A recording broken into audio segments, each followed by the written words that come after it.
This is the second devotional video for Tuesday, December the 7th, 2021.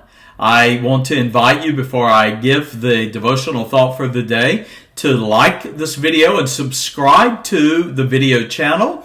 Also, you can subscribe to these daily devotionals at heartofashepherd.com. One word, heartofashepherd.com. Well, the title of this second devotional for the day is I'd rather sing like a canary in a coal mine than to be a silent Judas. Now, we're continuing our study in the book of Proverbs and nearing the end, and our scripture reading has been today, Proverbs 28 and 29. This second devotional is going to focus on Proverbs 29 and verse 24. Now, allow me to begin with an introduction. Proverbs 29:24 serves as a reminder that when it comes to sin, one's failure to be a tattletale, informer, snitch, or a rat is not a matter of neutrality, but in effect affords sinners aid and comfort in their sins.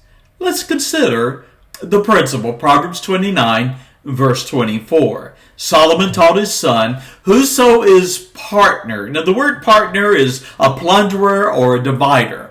Whosoever is a partner with a thief hateth his own soul. Now the word there, hateth, is he detests or he becomes the enemy of his own person, his enemy of his own soul, his life, his very being. And so when you are a partner with a wicked man, in this instance here in verse 24, with a thief, you do so at the hating of your own being, your whole own soul. And then it continues in Proverbs 29 and verse 24, he heareth, that he hearkens attention to. Well, what does this man hear? He heareth cursing, he heareth oaths, he heareth swearing, and bewrayeth it. That is, he fails, or bewrayeth it not. He fails to expose, he fails to rebuke the sin. Now, let's make an application. Tattletale is a taunting label children give peers who expose them and their sins to responsible authorities.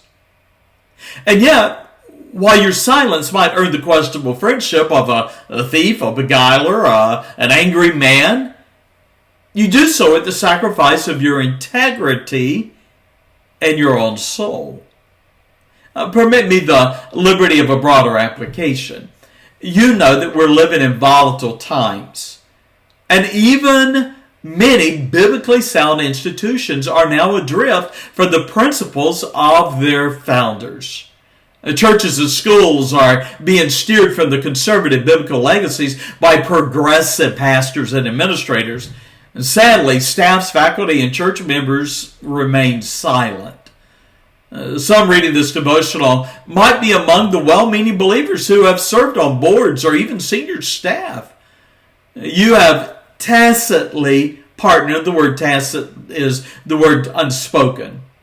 And so without saying anything, you have partnered with leaders who were plotting a subtle departure from the course and principles of your institution's past. You listen in silence as the founding fiber of that church, of that school, of that college, of that university, Bible University. You listen as the fiber of that institution's past and its legacy are cursed and besmirched. A warning. You not only share the sins of your leaders, your silence and failure bewrayeth the sacred trust of those who have gone before you. And criticize those of us who dare to speak up, but I'd rather sing like a canary in a coal mine, warning others of the danger, than be a silent Judas. Perhaps that describes you.